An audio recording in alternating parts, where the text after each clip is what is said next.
Well, thank you so much. You can also call me Ashraf Haidari if you wish to either way. But Excellencies, ladies and gentlemen, first of all, I would like to thank FENS, the Indian Ministry of External Affairs, and its partner country, Norway, which is also a friendly and strategic partner of Afghanistan, for hosting our gathering. I was not supposed to speak, but since we thought, and my colleague here from our embassy in Delhi, that we had a few things to say relevant to this conference, we asked to be included for a few minutes to discuss our thoughts. Coming from a landlocked country, Afghanistan, it has been a great learning experience for me and my colleague to participate in this conference. As we have listened to speakers on the challenges and opportunities that involve blue oceans, we have learned that an inclusive approach, which promotes cooperation and partnership between coastal and landlocked countries to resolve our shared problems, should be utilized in order to address some of the key challenges that confront us in the blue oceans. That's why I'm grateful, as I said, for the opportunity to say a few words about the relevance of landlocked Afghanistan to security and growth for all in the region. We strongly believe that Afghanistan and other landlocked countries are relevant to this discourse because our security, peace, and prosperity depend very much on those of our immediate and near neighbors, most of which are littoral. Foremost, for example, maritime security, on which much else depends, as it was pointed out yesterday and this morning, is interconnected with events in landlocked countries. Afghanistan is a prime example. Over the past 40 years, geopolitical tensions have imposed destructive conflicts on what is one of the most naturally endowed countries in the world. An absence of peace to enable sustainable development that secures the future of our youthful population. We are one of the most youthful populations in the world, and in this youthful region. Poverty permeates our society, and this provides for a perfect enabling environment for such maritime security challenges as terrorism, drug trafficking, arms smuggling, and human trafficking, among others.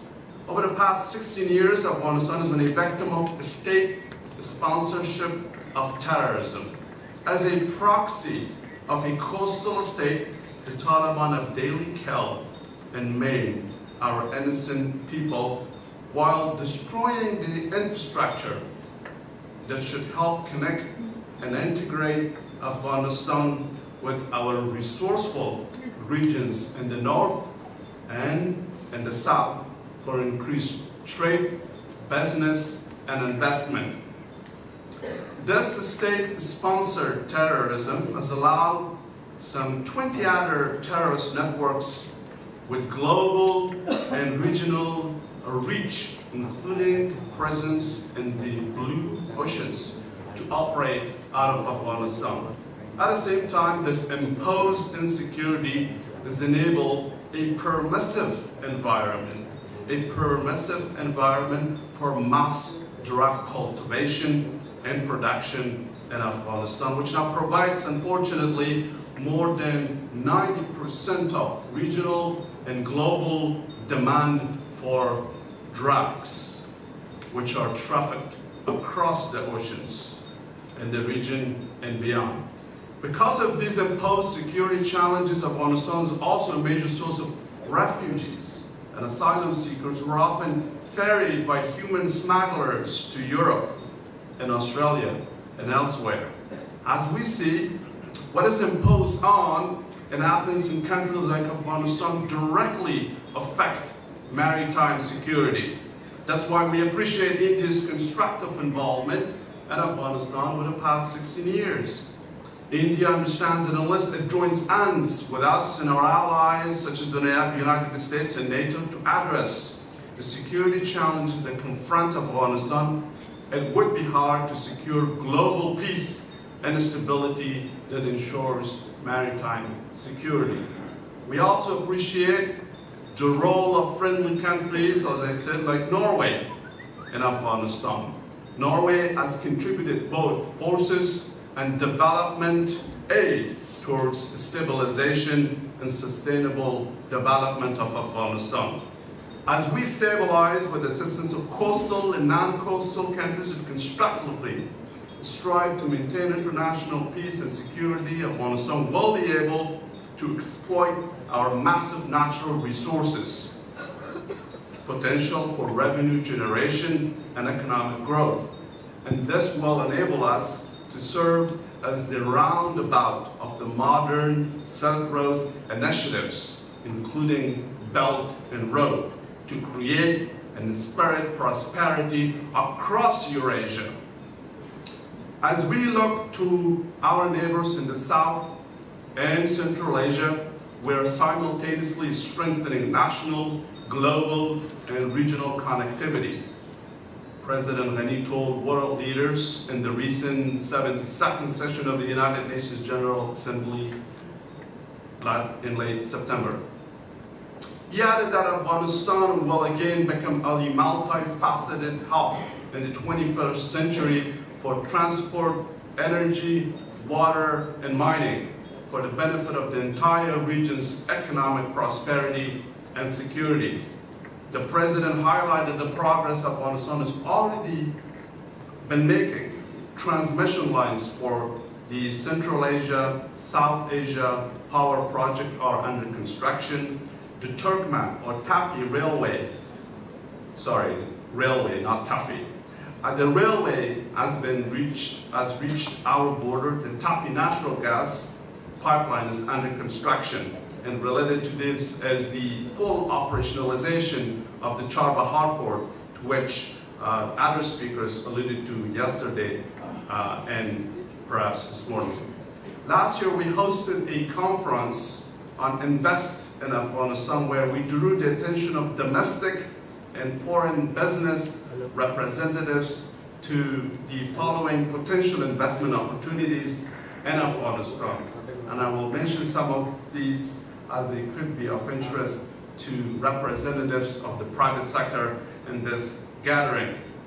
85 to 90% of the Afghan population lives in rural areas. They are engaged in the agriculture sector, which plays a vital role in the livelihood of 76% of the total population. More than $300 million annually flows out of Afghanistan in pursuit of medical treatment abroad, and much of it here in India. At the same time, more than $800 million worth of pharmaceuticals is annually imported to Afghanistan. Afghanistan currently produces 600 million watts of hydropower electricity, but there is a huge potential to produce up to 23,000 megawatts of hydropower electricity. In the past decade, Afghanistan has experienced unprecedented growth in its construction industry. The construction sector has contributed 7 to 10% to GDP in recent years. According to the US Geological Survey, Afghanistan possesses minerals worth of $1 trillion, whose value our government estimates at $3 trillion.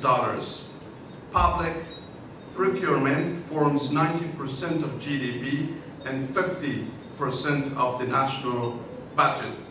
More than 90% of consumer goods in Afghanistan are imported from regional countries and beyond. So these are some of the investment opportunities that we invite those with an interest in investing in the virgin markets of Afghanistan.